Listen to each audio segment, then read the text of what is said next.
Hey everyone, it's TupperwareMandi. So we are going to make a cheese dip today.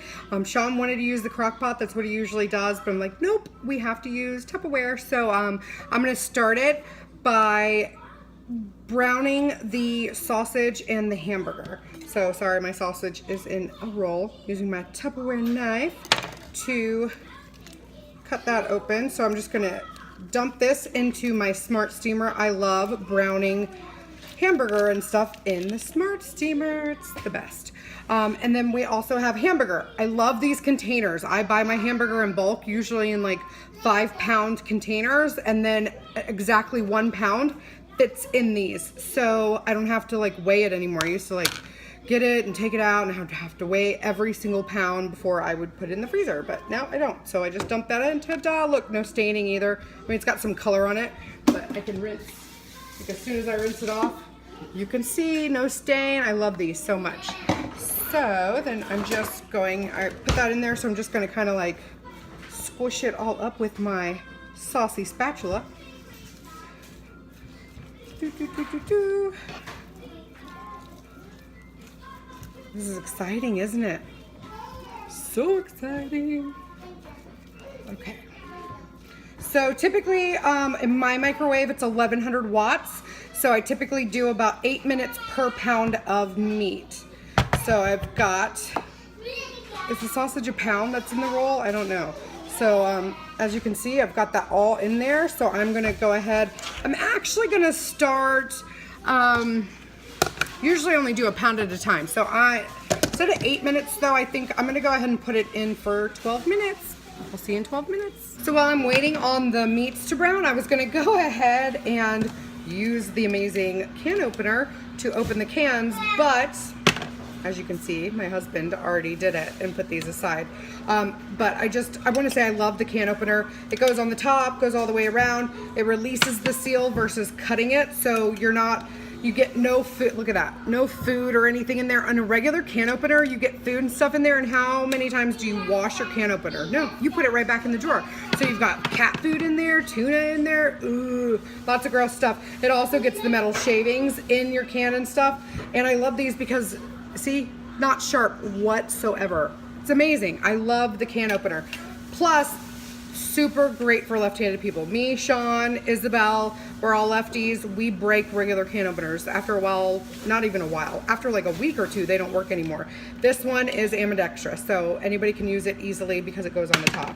So I was just gonna put all the veggies that he puts in there. So we've got, this is usually like Rotel, but it's Aldi brand, so it's not called Rotel.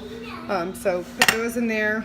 And then also black beans, which he's also open but not drained and rinsed. So I'm gonna go ahead and do that. Okay, so as you can see, I've got the black beans and the Rotel chilies and tomatoes and stuff already mixed in here. And then I'm gonna add some seasonings.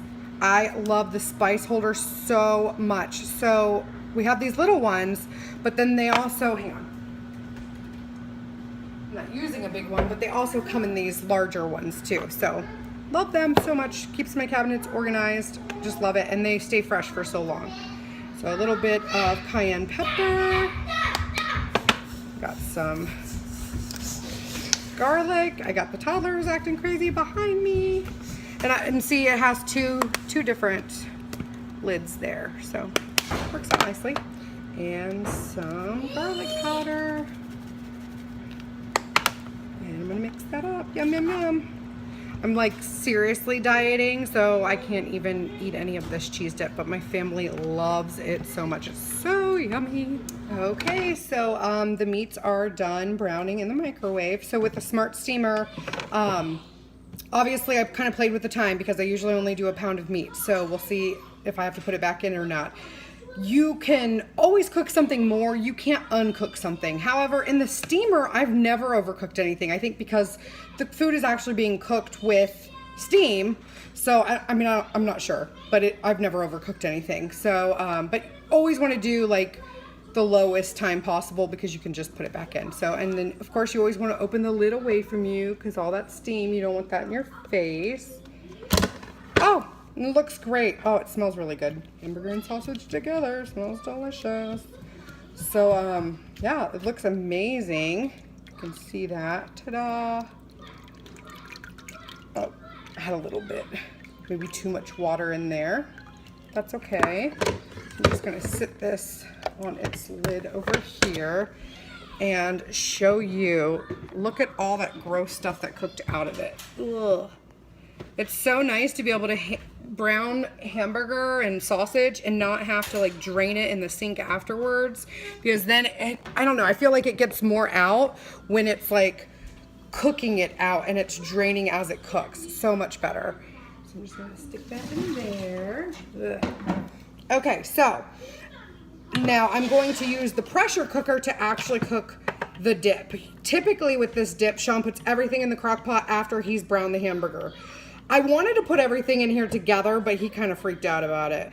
I usually will put raw hamburger in here with like my spaghetti sauce and my noodles and stuff, cook it for 30 to 35 minutes, and it's completely done. I don't even need to brown the hamburger.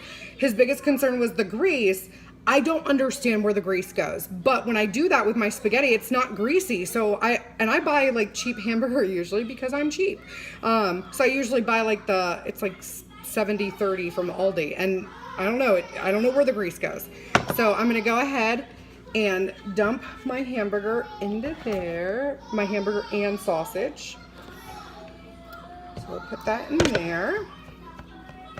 And then I'm also going to go ahead and put the Velveeta on top of it. Do you guys remember these? Did you have this growing up? I love these things so much. So now I don't think you're supposed to put your Velveeta in there without the packaging. So you always want to leave the packaging on there. I read that somewhere, I believe. You can hear the baby crying. Whoops. Okay, so I'm just going to open this and just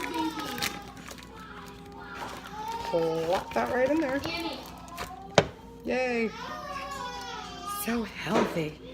Is Velveeta even real cheese? I don't even know. So I'm just going to try to mix this up a little bit.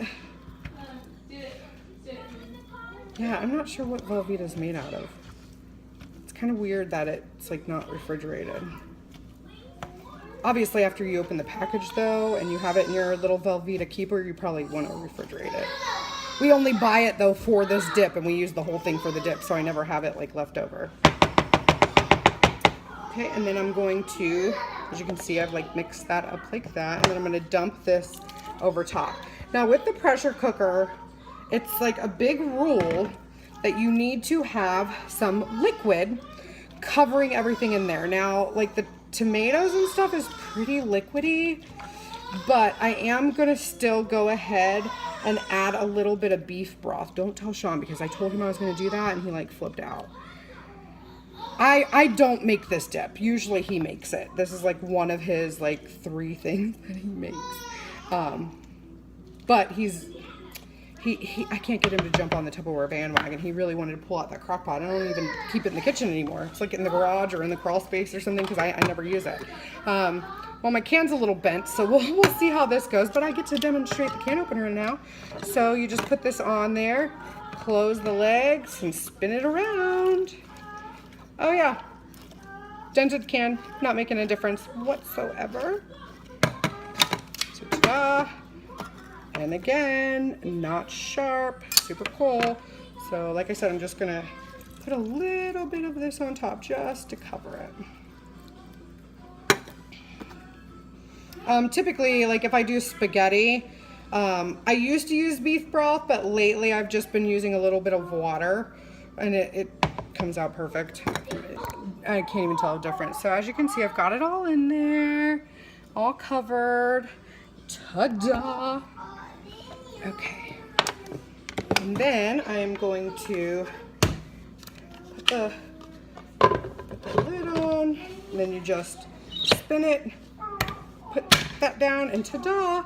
I'm going to stick this in the microwave, first time doing it, so I am going to start, I'm going to start with 10 minutes since the hamburger is already cooked. If the hamburger was not cooked, I'd probably do 20 minutes, but since it's cooked, the hamburger and sausage cooked, I'm going to do 10 minutes and we shall see. Okay, the moment of truth. So after your pressure cooker comes out of the microwave, there is a lid, this little thing. It's usually up while it's releasing like steam and all that fun stuff. So you always want to make sure that's down before you open it. So I'm gonna go ahead and open it.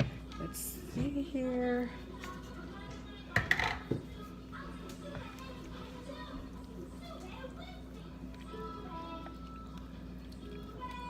Okay, well the cheese isn't completely melted, but as I'm stirring, it's like it's starting to like melt more. And yes, it is a little bit liquidy from the beef broth, but I was a little nervous. Babe, if you want, why don't you hand me the flour down out of the cabinet? So that's an easy fix though. I'm just gonna put a couple sprinkles of flour in this and it's gonna thicken it right up. Here, I'll show you. So see, it's a little more liquidy than typical. But like I said, it's probably because of the beef broth. I'll try it again, maybe without the beef broth, because like I said, with the tomatoes and stuff, it had some liquid on top. I'm just really paranoid about, because the rule is like make sure everything's covered in liquid. So here's like a spoonful. I'm just gonna add that in there. You can use flour or cornstarch to thicken up anything without changing the flavor.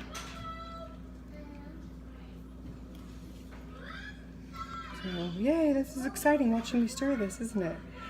Once you stir in the flour to thicken it up though, you do need to like kind of like keep stirring and maybe let it sit for a second before it like really starts to thicken up. My husband has like a weird look on his face. He's probably like, he really did not want me to add the beef broth, but I'd rather that than like burn something, or I don't know what happens if you don't cover it with liquid. I've never tested that, and I won't test it. I've tested the one egg in the steamer, and it did explode, but that was an easy fix, and I don't know what would happen in a pressure cooker if you did that. So there it is, the yummy, yummy cheese dip. I'll probably let this sit for a second, let it thicken up, and then get it in a serving thing so you can see. All right, so the flour thickened it up a little bit. Still not sure if it needed the beef broth or not, but look how yummy that is. And I can't eat any of it. Oh my goodness. But one thing my husband mentioned that's awesome is typically we do this in the crock pot. We have the strainer, we have the pans to brown the hamburger, we have the containers to store it in, but remember, you can just put the lid back on and then store it in the fridge. Ta-da! So I don't have to worry about it. So, way less dishes. All right. Hot. Perfect. Is it better than yours, usually? This is mine. No, So no, it is I perfect. made all of it. And it's a little different than... You followed a time-honored recipe No, I added that I stole from somebody. different seasonings. You stole it from somebody? Yeah, Dusty, the youth group pastor. Super good. No, it's perfect. Because I'm Thanks, awesome. baby.